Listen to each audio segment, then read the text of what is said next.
Namo Buddhaya, selamat malam. Perkenalkan, nama saya Melvin Awijaya. Jadi hari ini saya akan membawakan sebuah hasil dari rangkuman karma dan juga kelahiran dalam kehidupan sehari-hari dari Mendiang Cornelius Wower dan juga Mendiang Utomo. Jadi apa itu karma? Karma itu adalah sebab akibat dari perbuatan ataupun hasil dari perbuatan yang sudah kita lakukan. Dalam Buddhis, karma ini dibagi menjadi dua, yaitu karma baik dan juga karma buruk. Di dalam agama-agama lain atau di luar itu, mereka sering mengartikan karma ini sebagai sesuatu hal yang buruk. Padahal dalam agama Buddhis, karma ini dibagi menjadi dua, ada karma baik dan juga karma buruk. Karma baik itu ya tentu tentang hal-hal yang baik, yang positif. Nah, kalau karma buruk ini biasa merujuk pada hal yang negatif ataupun yang kurang baik. Lanjut ke bagian suatu perbuatan apa yang kita lakukan itu tergantung dari tindakan kita. Itu merupakan buah karma ataupun hasil yang kita dapatkan dari perbuatan kita. Lanjut di dalam materi video YouTube yang sudah dicantumkan itu ada membahas mengenai kita dibagi menjadi 3 karma. Yang pertama itu ada karma melahirkan, lalu karma mendukung, yang ketiga itu ada karma mengarungi karma yang sudah berjalan. Karma melahirkan itu biasa itu dari orang tua kita, yang dimana pada masa lampau kita memiliki keterikatan ataupun hubungan antara orang tua kita. Lalu di karma mendukung ini biasa mengenai hasil di masa lalu. Contohnya itu dulu kita hidup di keluarga yang berkecukupan, terus lahir dengan rupawan, lalu ada hidup dengan kebahagiaan. Dan juga bisa sebaliknya, itu tergantung dari perbuatan atau karma yang pernah kita lakukan di alam kehidupan sebelumnya. Lalu karma ini mengarungi karma yang sudah berjalan itu maksudnya apa?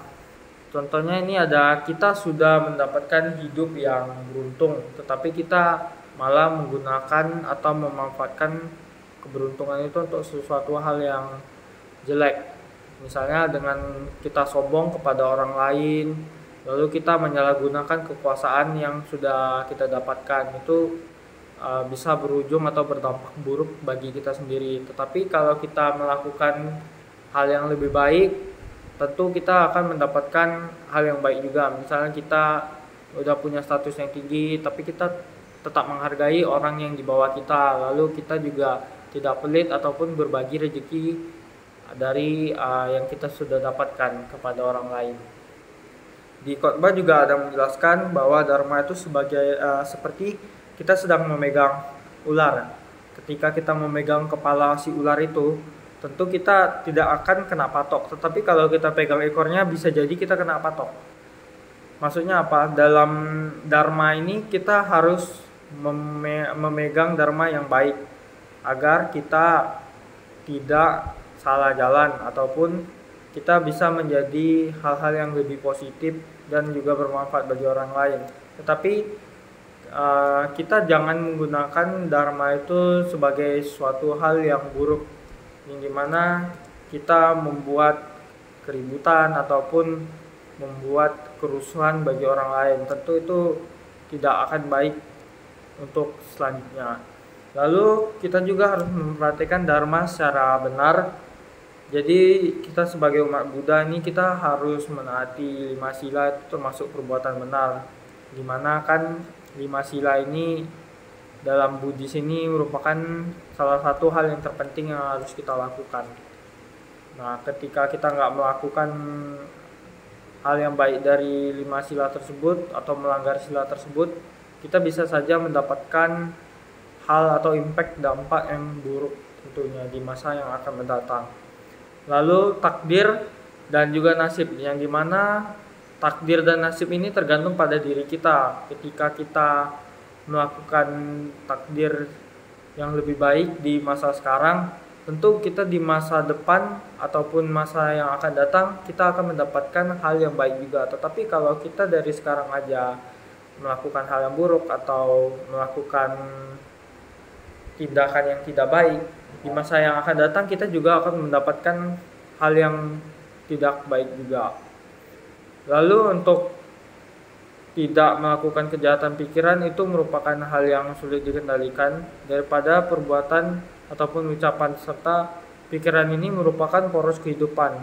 Karena semua tindakan atau perbuatan yang kita lakukan ini semua itu berawal dari pikiran kita. Maka kita harus bisa mengontrol diri kita agar kita tidak melakukan hal-hal yang buruk ataupun yang bisa membuat orang lain sakit hati dengan perkataan kita. Lalu cara untuk menjaga pikiran itu kita harus bersikap yang positif. Terus kita juga harus saling menerapkan pikiran semoga semua makhluk hidup berbahagia dan juga sehat tentunya. Kita tidak boleh berpikiran yang negatif atau berprasangka yang buruk pada seseorang.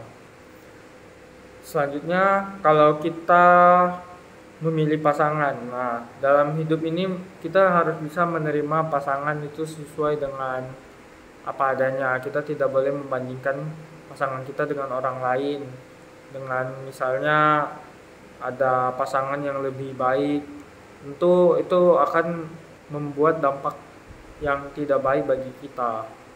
Karena ketika kita memilih-milih pasangan yang atau kita tidak bisa menerima kekurangan seseorang, karena di dalam hidup ini tidak ada yang namanya sempurna, jadi kita harus bisa menerima apa yang dimilikinya. Karena meskipun seseorang itu lemah di dalam satu hal, tapi dia tentu ada memiliki kelebihan lain yang tidak dimiliki orang lain. Jadi kita tidak boleh meremehkan atau merendahkan orang lain ataupun pasangan kita.